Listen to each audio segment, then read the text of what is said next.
Book of Heaven, Volume 16, December 6, 1923.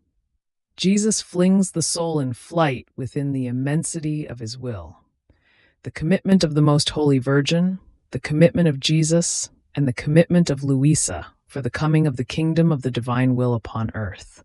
Difference between the sanctity in the divine will and that of virtues. I was praying, and my sweet Jesus made himself seen in my interior with his gaze fixed on me, and I, drawn by his gaze, looked at him deep into his interior, which seemed to be like a crystal in which one could see all that my beloved Jesus was doing. And uniting myself with him, I tried to do what he was doing. At other times, it seemed to me that Jesus would take my soul in his hands and would fling it in flight within the immensity of his will, telling me, "The newborn of my will, you were born in my will. In it do I want you to live. Fly, fly in the eternal volition, fulfill your office.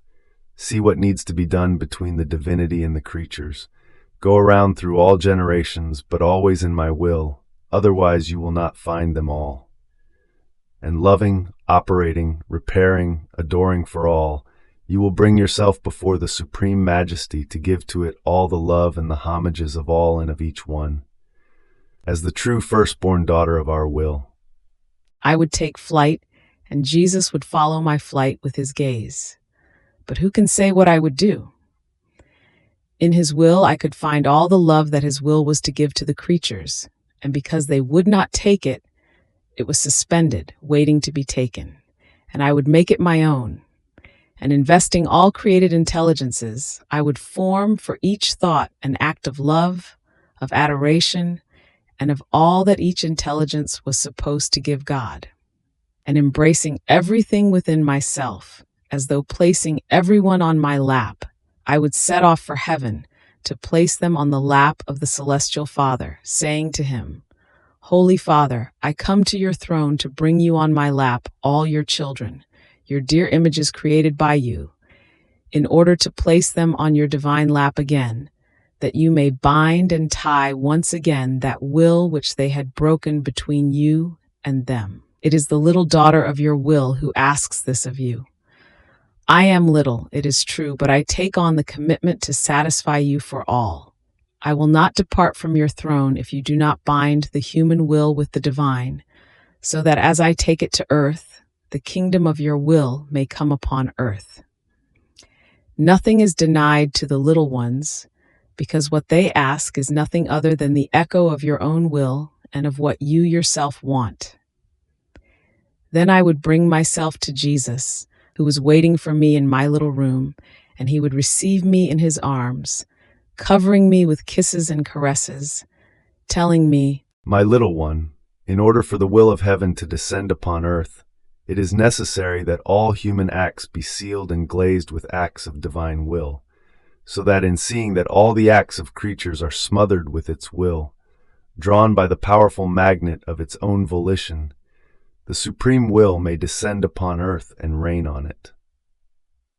To you, then, as firstborn daughter of our will, is this task given. Know that in order to draw the word from heaven, my mama took on this commitment of going around through all generations and making all the acts of human will her own. She placed the divine will in them, since she possessed so much of this capital of the supreme volition as to surpass everything that all creatures together would possess. And for each round she did, she multiplied this capital. So, in seeing that one of our most faithful creatures had smothered, with so much grace and love, all the human acts with the divine will, taking to heart what was needed in order to do this, and in seeing that our will was present in the world, I, eternal Word, drawn, descended from heaven. The second commitment befitted me in order to form the redemption. How much I had to go around through all human acts, taking them all as though in my hand and covering them, sealing them, glazing them with my divine will, in order to draw my celestial Father to look at all the human acts covered with that divine will which man had rejected into the celestial regions, so that my divine Father might open the doors of heaven which had been closed by the human will. There is no good that descends if not by means of my will. The third one is yours. It befits you, as firstborn daughter of our will, to add the third seal of our will upon all human acts to the first and the second, in order to draw a kingdom of my will to come upon earth. Therefore go around, my daughter, over all the human acts of creatures. Penetrate even into the hearts. Bring to each heartbeat the heartbeat of my will, to each thought the kiss, the knowledge of my will. Impress in each word the omnipotent fiat.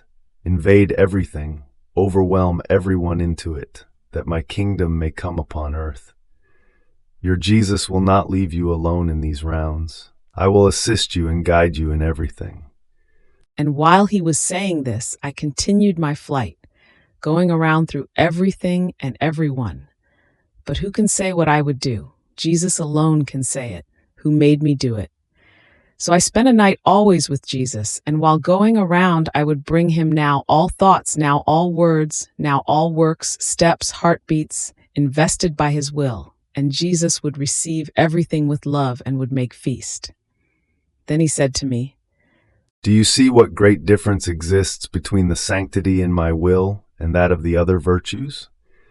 The first one is for the creature to receive currents of grace, of light, of love in every instant, and to remain in order with her Creator in each of her acts. Therefore, it is the sanctity closest to her Creator. The second, that of the other virtues, exists at time and circumstance, whenever the occasion arises to exercise now patience, now obedience, now charity, and the like. And if the occasions do not arise, the virtues remain interrupted and without growth, and cannot receive the good which the virtue in act contains. On the other hand, in the sanctity of my will, there are no stops or interruptions. My will is always fixed on darting through the creature. She can receive it in every instant. Whether she breathes, thinks, speaks, palpitates, takes food, or sleeps, everything enters into my volition, and in every instant she can be filled with my will, together with all the goods it contains.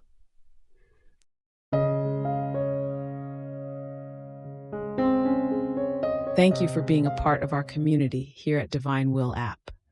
If you enjoy listening to Jesus' lessons on how to live in the divine will, please give this video a thumbs up. Your likes help us reach more souls yearning to live in the kingdom of the divine will. We'd love to hear your thoughts and reflections, so drop a comment below. Your insights not only enrich our community, but also inspire others on their spiritual journey. And don't forget to subscribe to our channel. By joining us, you're helping to spread the news of the kingdom of the divine will, so that together we can bring his kingdom to reign on earth as it is in heaven. In the divine will, always.